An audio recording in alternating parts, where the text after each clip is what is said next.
There is something deeply human about believing that the most important moments of our lives will announce themselves with thunder.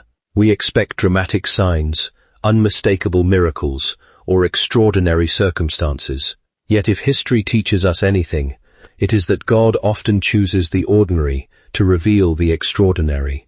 The greatest turning points rarely arrive with a trumpet.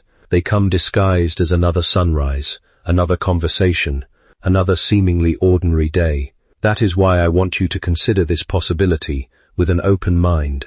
Tomorrow may not simply be another date on your calendar. It may be a divine appointment that heaven has been arranging long before you ever imagined it. When we speak of God sending someone into your life, we are not speaking about coincidence dressed up in religious language. We are speaking about providence, the quiet but powerful truth that God's wisdom operates beyond the limits of our immediate understanding. Human beings naturally think in straight lines. We imagine that today's actions produce tomorrow's results in predictable ways. God, however, sees the entire landscape at once. He is weaving together circumstances, choices, delays, and encounters that appear disconnected to us, but form a perfect design from His perspective. This is one of the greatest challenges of faith. We judge our lives by what we can currently see, while God is working through what remains invisible. We become discouraged because nothing appears to be changing. Yet beneath the surface, countless pieces are already moving into place. Much like the roots of a great tree grow unseen before its branches reach toward the sky, God's preparations often happen where human eyes cannot observe them. Psychologically, this reveals something fascinating about the human heart. We are conditioned to notice crisis more easily than quiet progress. We remember painful disappointments with remarkable clarity, yet overlook the subtle ways grace has preserved us every single day. Our minds become trained to expect repetition rather than redemption. If yesterday brought loneliness, we unconsciously expect tomorrow to do the same. If trust has been broken before, we assume every future relationship will follow the same pattern. This is not wisdom. It is fear disguised as experience. Faith interrupts that pattern of thinking. Faith does not deny reality, nor does it ask us to abandon reason. Instead, it reminds us that reality extends beyond what our senses immediately perceive. It invites us to believe that there are purposes unfolding, even when evidence appears incomplete. C.S. Lewis often suggested that our deepest longings point beyond this world, hinting that we were created for something greater than immediate satisfaction. In much the same way, your longing for meaningful connection may not exist to torment you. It may exist because it is preparing you to recognize God's provision when it finally arrives. This is why spiritual awareness matters so much. Many people spend their lives praying for miracles while remaining completely distracted. When those miracles quietly enter the room, they expect lightning, but ignore the gentle knock at the door. They ask God for answers, while refusing ordinary conversations that could become extraordinary moments. Providence rarely forces itself upon us. It invites our participation. Imagine how differently you would approach tomorrow if you genuinely believed that God had already been preparing something meaningful. You would speak with greater kindness, because every conversation could matter. You would pay closer attention because every encounter could carry significance. You would stop measuring your future solely by your past, because you would understand that God's plans are not imprisoned by your previous disappointments. This does not mean every person you meet is the one God intends for your future. Wisdom and discernment remain essential, but it does mean that every day deserves to be lived with expectancy rather than resignation. Hope is not naive optimism. Hope is disciplined trust that God continues working even when His methods remain hidden. Perhaps the greatest obstacle is not that God fails to arrange divine appointments. Perhaps the obstacle is that we become spiritually asleep, convinced that nothing meaningful could possibly happen anymore. The tragedy is not merely missing an opportunity. The tragedy is allowing disappointment to blind us to possibility. So as tomorrow approaches, resist the temptation to dismiss it as just another ordinary day. Walk into it with open eyes, a teachable spirit, and a heart that is willing to recognize God's quiet fingerprints in unexpected places. For the moments that change your life are rarely the ones that announce themselves. They are the ones you almost overlooked, until you realized heaven had been arranging them all along. If God truly prepares divine appointments, then the next question naturally follows: who must become ready first? Most people assume the answer is the other person. We imagine that God is busy shaping someone else's life, while we simply wait for the right moment to arrive. Yet Scripture and experience suggest something entirely different. Before God entrusts us with the relationships we pray for, He almost always begins by transforming the heart that will receive them. This is difficult for us to accept, because waiting often feels like inactivity. We measure progress by visible movement. If nothing changes around us, we conclude that nothing is happening at all. But the greatest work God performs is rarely external in the beginning. It is internal. Long before He changes your circumstances, He changes your character. Long before He introduces the right person, He prepares you to recognize, value, and sustain the gift He intends to give. Think about the nature of a foundation. No one admires it because it is hidden beneath the surface. Visitors compliment the beauty of the house, not the concrete buried underground. Yet without that unseen foundation, everything built above it eventually collapses. In much the same way, God often spends the longest seasons building what no one else can see: patience, humility, emotional maturity, forgiveness, self-control. These qualities rarely attract attention, but they determine whether a relationship becomes a blessing or a burden. Psychologically, this makes perfect sense. Human beings often believe they need a different environment to become happy. We tell ourselves that if the right person appeared, our fears would disappear, our insecurities would vanish, and our loneliness would finally end. But relationships do not eliminate unresolved wounds. More often, they reveal them. The very closeness we long for has a way of exposing the parts of ourselves we have carefully hidden. That is why healing before connection is one of God's greatest acts of mercy. Consider how many people carry yesterday's pain into tomorrow's opportunities. A single betrayal teaches them to distrust everyone. One broken promise convinces them that all promises are temporary. Rejection becomes a lens through which every future encounter is interpreted.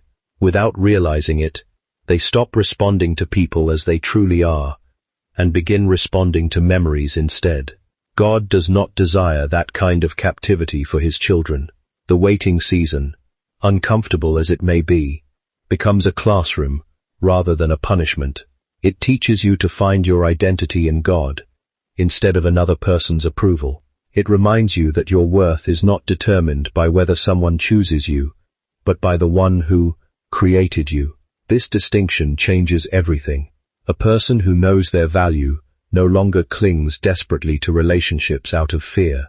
Instead, they can love freely, because they are already secure in God's love. There is also another lesson hidden in seasons of delay. Solitude is not always the absence of companionship. Sometimes it is the presence of God's undivided attention. We often ask God to remove the silence, without realizing that silence is where His deepest conversations take place. It is there that false expectations are stripped away. It is there that pride is confronted. It is there that faith matures beyond emotion into genuine trust. This preparation also changes the way you recognize God's answers. When the heart is driven by desperation, almost anyone can appear to be the fulfillment of a prayer. Loneliness lowers discernment. Impatience mistakes excitement for peace. But a heart that has been refined by God's presence begins to notice something different. It is no longer searching merely for affection. It is looking for wisdom, integrity, humility, and a life that reflects God's character.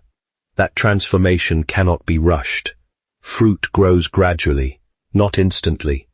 The strongest trees are not the ones that grow the fastest, but the ones whose roots have learned to reach deeply into the soil before stretching toward the sky. In the same way, spiritual maturity develops quietly over time.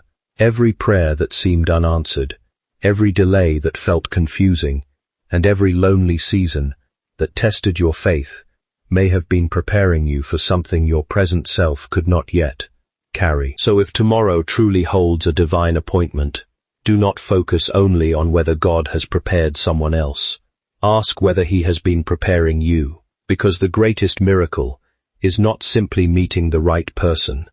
It is becoming the kind of person who can recognize God's gift, receive it with gratitude, and steward it with wisdom. Now, if God has been preparing your heart, another question becomes unavoidable. How will you recognize the person He sends? This is where many people lose their way. We live in a culture that trains us to judge quickly. We are taught to be impressed by appearance, charisma, confidence, or the excitement someone creates within us. Yet God has never measured people by the standards that human beings naturally prefer. Again and again, Scripture reminds us that while people look at the outward appearance, God examines the heart. If that is how God chooses, then that must also become how we learn to discern.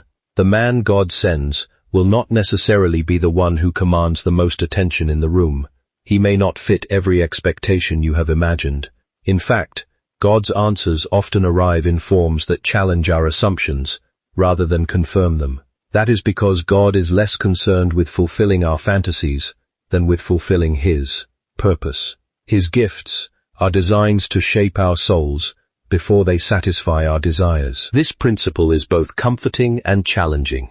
It is comforting because it means your future does not depend on chasing the world's definition of perfection, but it is challenging because it requires you to develop spiritual discernment instead of relying solely on emotional instinct. Emotions are valuable, but they are not infallible. They respond quickly, often before wisdom has had an opportunity to speak. Feelings can inspire us, but they can also deceive us when they become disconnected from truth. Psychologically, this explains why people are often drawn toward what feels familiar rather than what is genuinely healthy. Familiarity creates comfort, even when it is harmful. Someone who has spent years surrounded by instability may mistake chaos for passion. Someone who has experienced inconsistency may confuse unpredictability with excitement. The heart has an unusual tendency to revisit patterns it has not yet healed from. This is why God's preparation is so essential. A transformed heart begins to desire different things. Instead of being captivated by temporary excitement, it starts looking for lasting character. Instead of asking, how does this person make me feel today? It begins asking, what kind of person are they becoming over a lifetime? That question reaches far deeper than attraction, because character is what remains when emotions fluctuate and circumstances become difficult. The man God sends will reflect qualities that mirror the character of God Himself. Not perfection, because no human being is without flaws, but direction. There is an important difference between someone who never fails and someone whose life consistently moves toward truth, humility, and righteousness. Integrity is revealed not by never making mistakes, but by responding honestly when mistakes occur. Wisdom is not measured by having every answer, but by remaining teachable. Strength is not the absence of weakness, but the willingness to carry responsibility with faithfulness. Notice that these qualities rarely produce instant excitement. They often appear ordinary. Humility does not advertise itself. Kindness seldom demands applause. Faithfulness is usually quiet. Yet these are the very qualities that sustain relationships long after first impressions have faded. Charm may capture attention for a moment, but character earns trust over a lifetime. There is also another mark that deserves careful attention: peace. Not the fragile peace that depends upon perfect circumstances, but the deeper peace that comes from walking in alignment with God. Relationships built upon manipulation create confusion. Relationships rooted in selfish ambition produce anxiety and constant uncertainty. But when God is genuinely at work, there is often a quiet confidence that cannot be fully explained. It does not eliminate every question, but it removes the restless pressure to force outcomes before their proper time. This is where patience becomes an act of wisdom rather than hesitation. Many people rush ahead because they fear losing an opportunity. Yet what God ordains does not require frantic striving to preserve it. His timing may test your patience, but it will never require you to abandon your convictions. Anything that demands you compromise your integrity in order to keep it is unlikely to be God's highest intention. As tomorrow approaches, remember that God's greatest gifts are not always wrapped in the world's brightest packaging. Learn to look beyond charm toward character, beyond appearance toward integrity, and beyond excitement toward peace. The person God sends will not simply awaken your emotions. They will encourage your faith, strengthen your character, and draw your heart closer to the one who brought your paths together.